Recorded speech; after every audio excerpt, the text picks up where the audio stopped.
Wilton is day to day, Ben. Okay, well that actually was not on my list. Okay, believe it or not. I'm just joking. Pabico.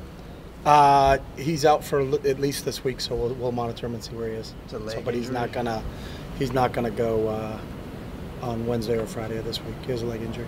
Okay. Jalen didn't start the game. Is he coming back from some kind of injury or? No, he just didn't practice all week, so he was in and out of practice during the week. So you got to go with the guys who practice. What about Mike? Mike's still out. And Jabari? Out. Langy? Back practicing today. Okay, but I'm missing. Elijah Wade? Practicing today.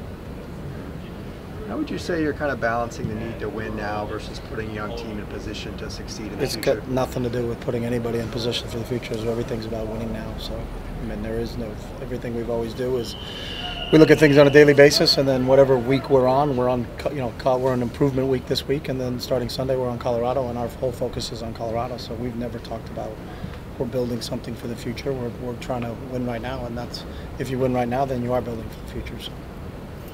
What would you say are your goals for the rest of the season? We take them on a daily basis. Our goal right now is to have a real good improvement week. How's the team's mindset right now? They've been really good. They had a great training session yesterday with our strength and conditioning staff, and fired up to get back out in the field today. So they were off Sunday, Monday, and they watched film and lifted yesterday. So we'll practice today.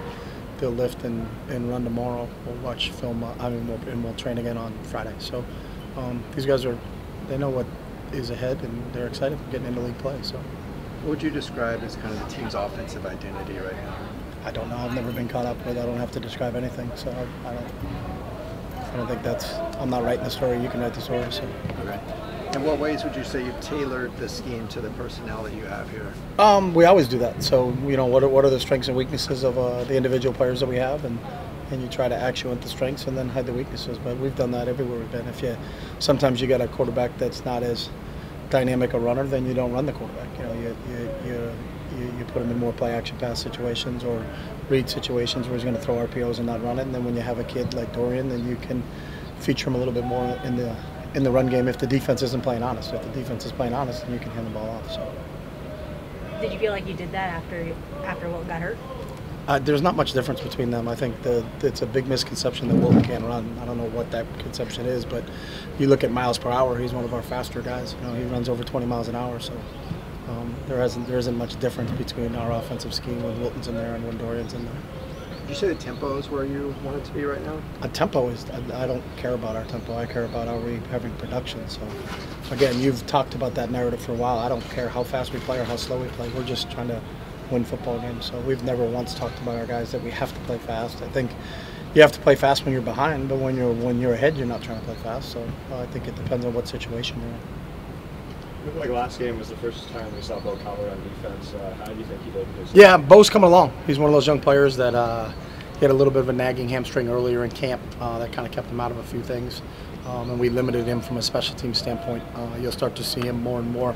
But for the first extensive action that he got on Saturday, we were pleased with him, and hopefully he'll continue to grow from where he is. But for the first time out there, we were impressed with him.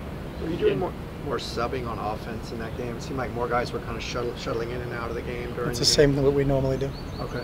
So we have a rotation at every position. Sometimes we don't have as much depth, so we don't rotate as much at other positions. But we've been rolling the wideouts and rolling the running backs because we have some depth there. We have 2 tight ends. You'll get Devin back this week, so you can get 3 tight ends in that rotation. You get another lineman back this week, so we may play an extra lineman or 2. So we'll see how that goes as the week goes along. So. Martell Irby, did he take another step forward last week? I think Martell continues to improve. When we're impressed with him, when you evaluate him on a daily basis in our training sessions, his knowledge and what he's picked up, I think he's really, really sharp. So he's been able to handle a lot of things that maybe some true freshmen aren't able to handle, just in general. But I think that's kind of kid he is. He's really smart, so he actually can play multiple positions for us right now. But he's coming along, so we'll see how he continues to grow. He's kind of like Bo.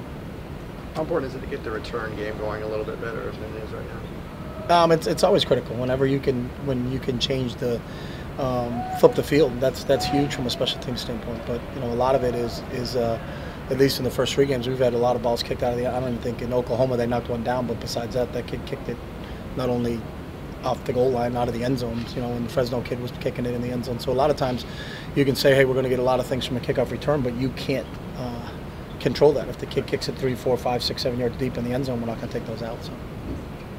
Didn't you start Felton take a few reps at kickoff return? Yeah, he's another kid that has really come along, and we're continuing to grow those guys. You know, if you don't have to play Darnay all the time, because Darnay's playing a ton of snaps on defense, if there's a way we can take a little bit of load off of him, but not have a drop off, and we feel Felton is one of those guys that has really come along and is continuing. So hopefully he'll progress not only as a returner but as a receiver also.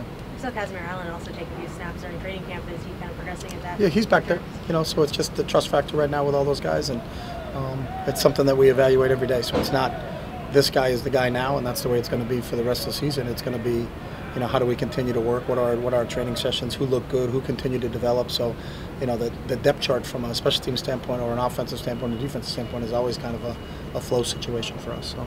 That circle drill on the sideline during the game is just guys keeping warm. Mm-hmm. Have you done that earlier in your career, or is this a new thing? It's just something we've talked about doing. So, trying to keep those guys fresh if they have to go in a game. Is it for defense and special teams? It's for everybody. Everybody that isn't participating.